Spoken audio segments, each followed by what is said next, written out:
Oi, gente. Então, a gente vai continuar os estudos sobre a unidade 3, né, que é a unidade sobre continente europeu. No primeiro vídeo, na primeira videoaula, eu expliquei para vocês os aspectos naturais do continente europeu. Eu vou explicar para vocês agora, inicialmente, né, população do continente europeu. Às vezes eu vou um pouco assim pela intuição. Se der para encaixar o tema 3, eu coloco logo para vocês aqui nesse vídeo. Mas se eu perceber que vai ficar muito grande, eu falo só sobre população, tá bem? Mas inicialmente aqui nós vamos trabalhar o segundo tema, que é população do continente europeu, que é um tema muito interessante, porque a população do continente europeu passa por um processo que os outros países que não são tão desenvolvidos, que ainda não passaram por algumas fases da população, vão passar no futuro. Então é super interessante a gente compreender o processo que esses países estão passando e fazer um comparativo com a nossa própria população. Em muitos aspectos, o Brasil, por exemplo, vai passar ainda por alguns tipos de situações muito semelhantes a de alguns países do continente europeu. Eu vou tentar mostrar para vocês isso ao longo da aula. E também tem outras questões que são bem específicas do continente europeu, que são enfrentamentos de toda uma questão cultural de lá, de toda uma questão histórico-cultural, que também eu acho super importante e atual também compreender isso, porque nos últimos anos foi falado demais sobre o assunto, que nós vamos ver daqui a pouco, tá bem? Eu espero que vocês estejam gostando. Eu sempre tô aqui iniciando já meus vídeos com um sermãozinho, né?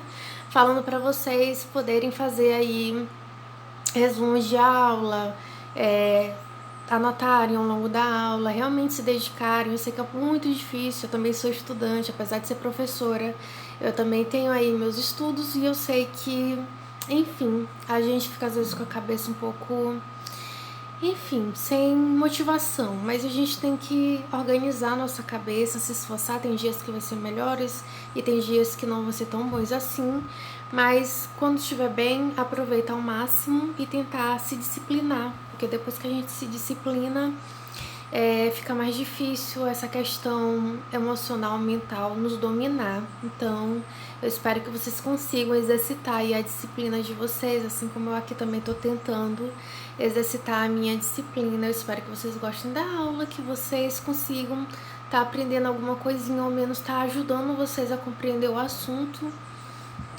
Eu tô aberta a tirar dúvidas, tá, gente? Eu demoro um pouco às vezes para responder, tô com probleminha com... Enfim, mas eu tenho, né? E eu tô assim aberta, eu não me incomodo de vocês estarem perguntando. Eu espero que vocês não fiquem chateados quando a resposta não vem tão rápida assim, tá bem? Mas são coisas que a gente tem que tentar ter empatia um com o outro e tentar ao máximo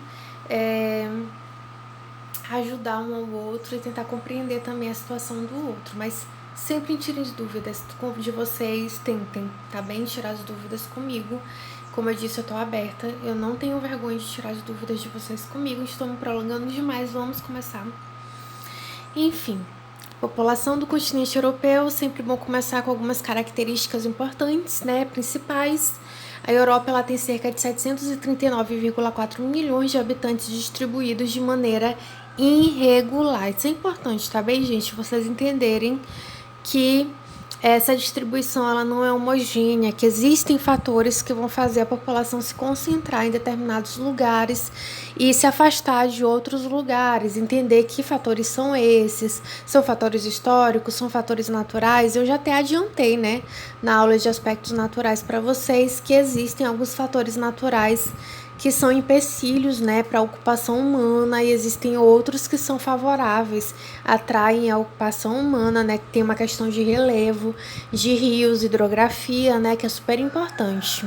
Então, nesse mapa que tá aí para vocês podem observar aí que a cor mais clara, ela representa as áreas menos povoadas e populosas, a área mais escura, mais avermelhada, são as áreas que tem uma concentração maior de pessoas, e vocês já podem aí concluir pela imagem que a população ela fica mais focada, mais centralizada ali no centro do continente europeu, bem no centro. Mas por que lá no centro, né? Por que não em outras partes? Primeiramente porque existem regiões montanhosas ou de climas muito frios que a gente vai perceber esses vazios demográficos. Essas áreas elas vão estar principalmente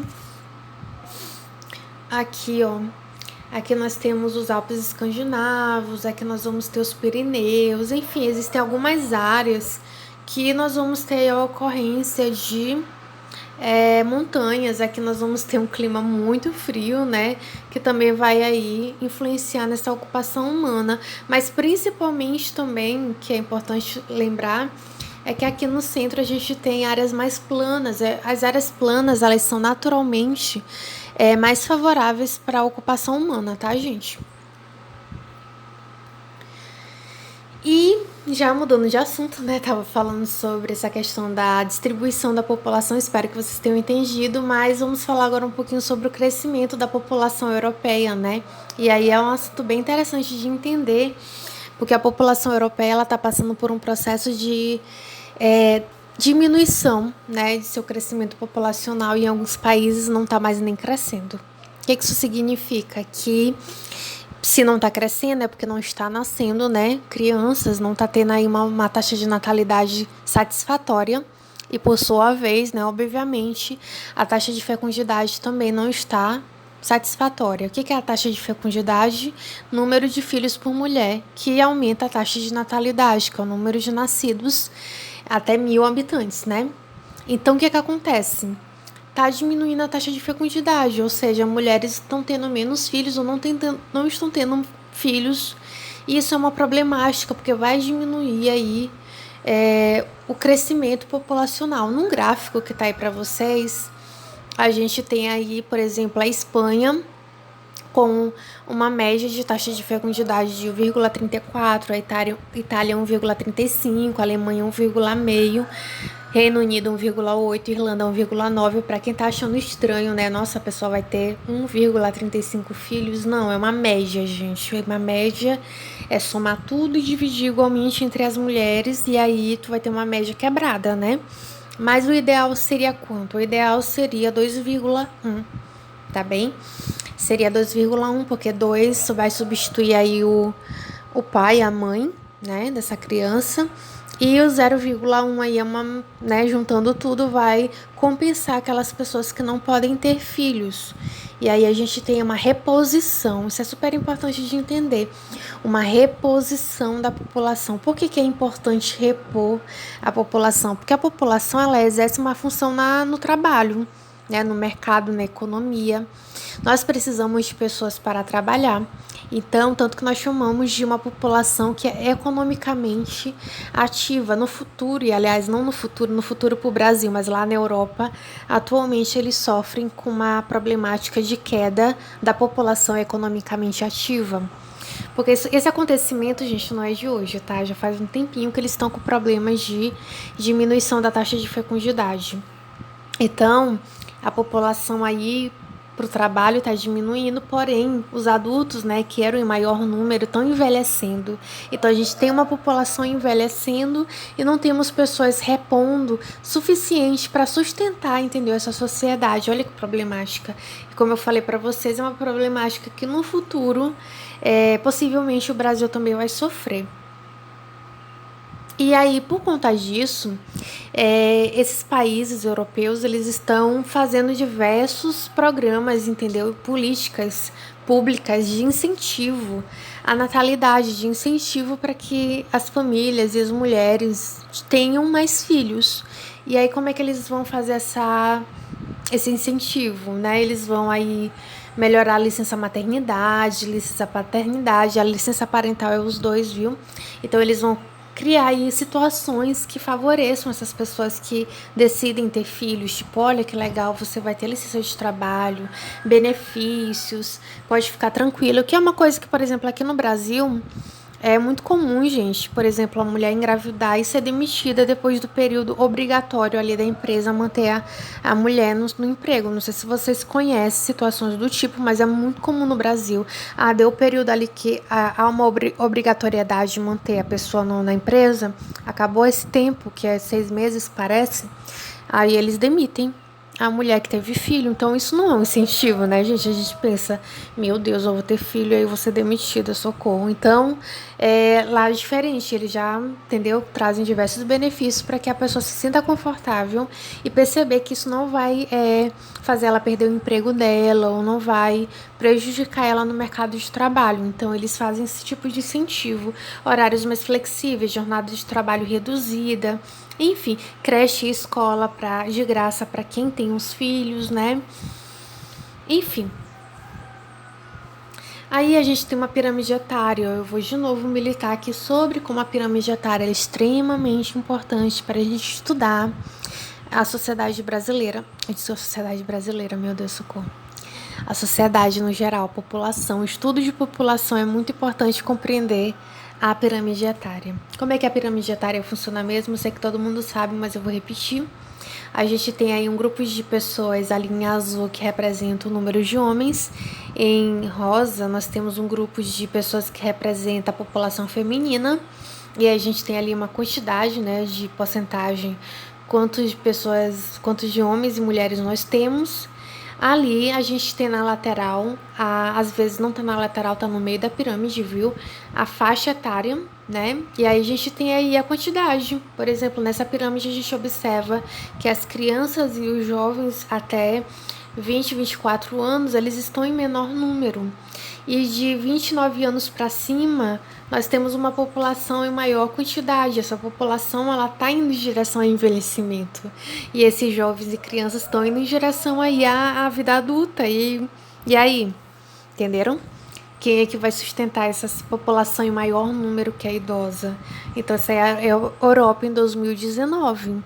Então, eles já estão vendo aí um prenúncio de uma problemática bem grande.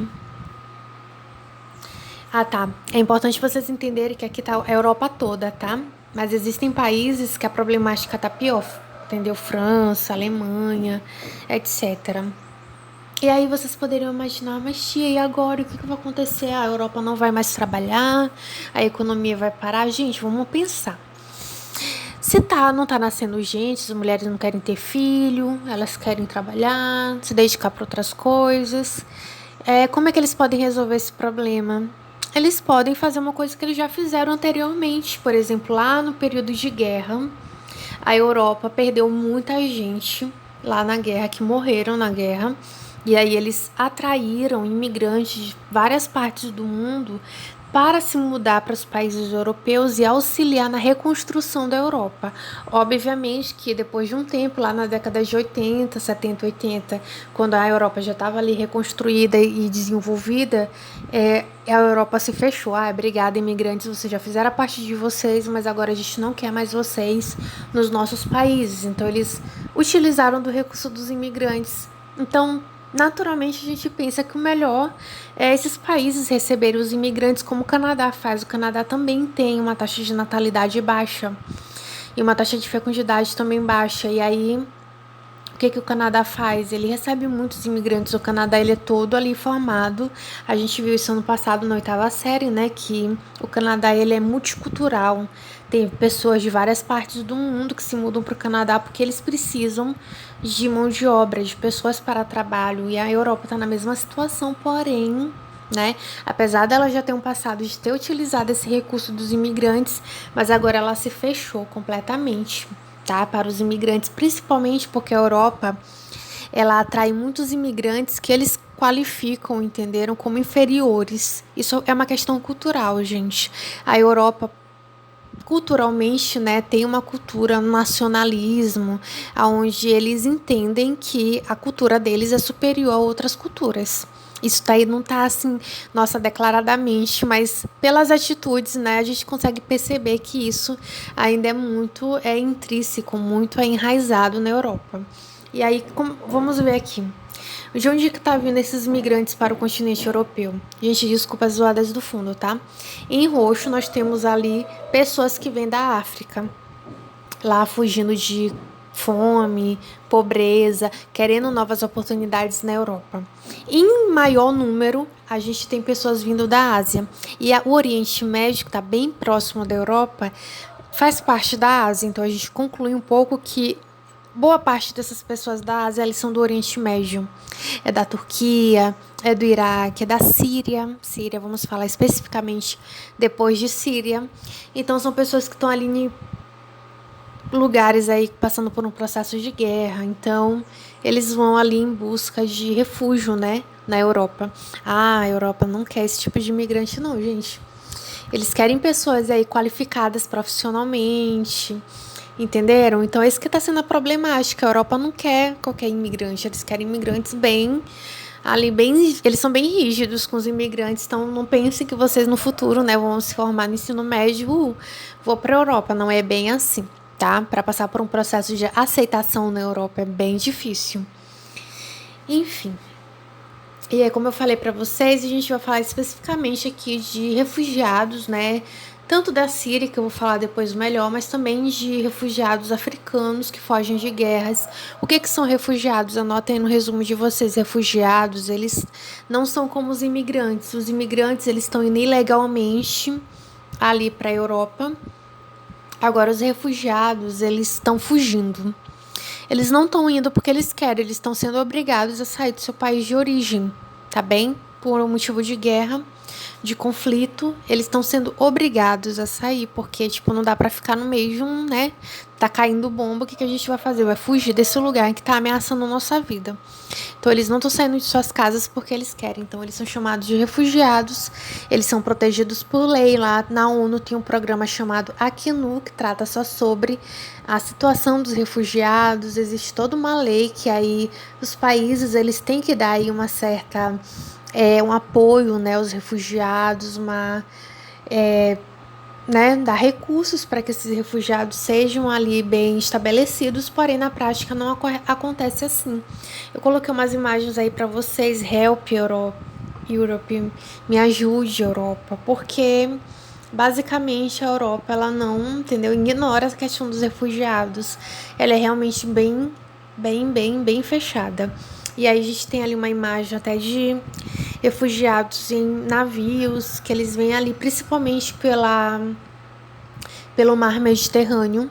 E às vezes acontecem muitos naufrágios e não tem muito aí movimentação desses países europeus para auxiliar a vinda desses refugiados. Agora, o imigrante legal, ele não é exatamente um refugiado, ele está indo escondido, né? Em busca ali de se integrar ali ao país de uma maneira ilegal, tá bem? Eles não estão aí na situação de refugiado.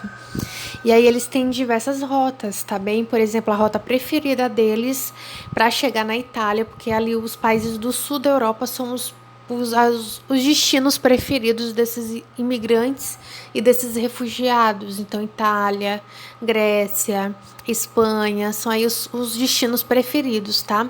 E aí eles utilizam muito aí, ó, essa ilha, que é a Lampedusa. Não sei se você está conseguindo ver na imagem, mas eles utilizam muito. Eles tentam chegar nessas ilhas, de ilha em ilha, e chegar na Itália. E aí aconteceu, por exemplo, aí eu peguei essa imagem de uma reportagem, aconteceu um naufrágio de um barco de imigrantes. Acontece muitas mortes ali no mar Mediterrâneo. Então, a gente acaba tendo uma crise migratória que vai ser intensificada, principalmente em 2011, porque muitos países ali do Oriente Médio e da África vão passar por um processo chamado Primavera Árabe. Nós vamos ver isso lá em Oriente Médio, se Deus quiser, nós chegaremos nesse assunto.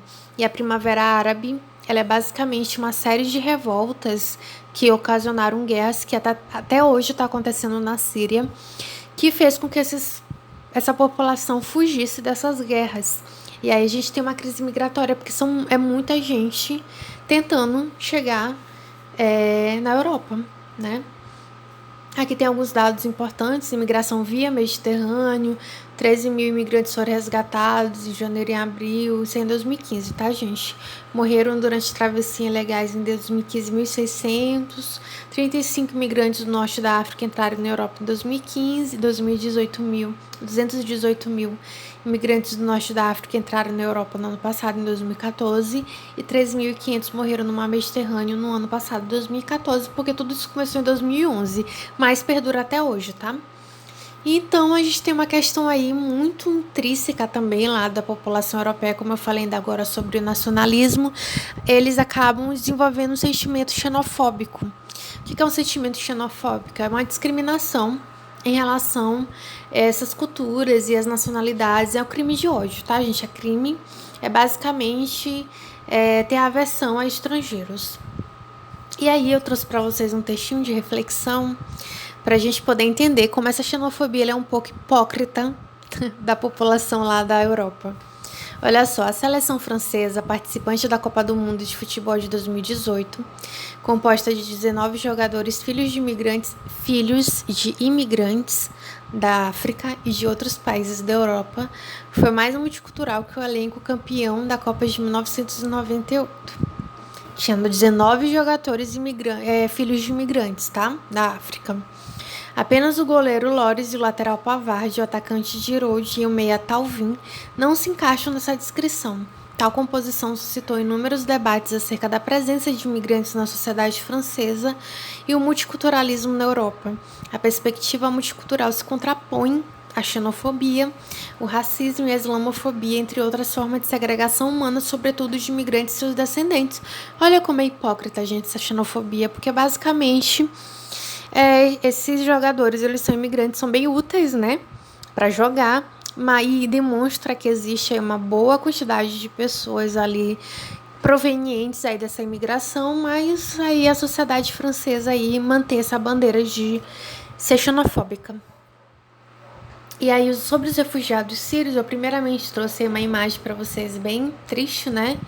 Que marcou muito o período que acontecia esse movimento dos refugiados sírios, que aconteciam muitos naufrágios, e num desses naufrágios a gente tem aí essa criança aparecendo na praia, e se tornou aí um marco dessa situação dos refugiados. Então, eu trouxe aí também uma frase do presidente representante da Acnur, que é o programa da ONU que trata sobre os refugiados. A desorganização e o sistema de asilo extremamente disfuncional da Europa contribuíram para agravar a crise dos refugiados. Então, esses refugiados tentavam chegar na Europa e eram deixados ali, entendeu? Alheios a tipo de situações como naufrágios, como aconteceu e que fez aí várias mortes, inclusive dessa criança da foto, por conta da falta de responsabilidade desses países com os refugiados. E aí no mapinha a gente tem a quantidade de refugiados em países. Observem da Síria, tá? Observem que primeiramente eles vão para os países que estão ali vizinhos, Turquia, Líbano, Jordânia, Iraque. E o país da Europa que eles mais buscam é a Alemanha. E eu trouxe para vocês também, aqui ainda falando sobre um pouco sobre xenofobia, essa jornalista húngara, ela derrubou um refugiado siriano. Na verdade, ela chutou vários refugiados. Nessa primeira imagem, ela botou o pé para um senhor de idade com uma criança no colo, cair com essa criança, e ela achou que ela não estava sendo gravada, pois estava. E aí, gente, olha o que ela que tá embaixo, ela basicamente chutou a menina, sabe? Olha, vê se isso daí tu para pra pensar, nossa, que ódio desnecessário, né? Então, por isso que a xenofobia é um crime de ódio. Então, ela falou que ela não sabe por que ela fez isso, blá blá blá. Ela foi demitida na época, porém isso representa um pouco desse assunto sobre xenofobia na Europa. Então, a xenofobia lá é desenvolvida principalmente porque eles acreditam que esses imigrantes, eles vão tirar os empregos deles, vão inferiorizar a cultura deles, essas coisas, que a cultura deles é melhor e não quer ser misturada com outras culturas. Isso aí foi a população, tá, gente? E ficou longo, de novo, como eu disse pra vocês, eu prefiro fazer vídeos não tão longos. Eu vou deixar aí os 2 outros temas, vai caber num vídeo e em outro vídeo, tá? Espero que vocês tenham conseguindo entender pelo menos um pouco da minha aula, tá, gente? Qualquer dúvida ou dica ou sugestão para melhorar, eu aceito muito, de muito bom grado, tá? Então, beijos.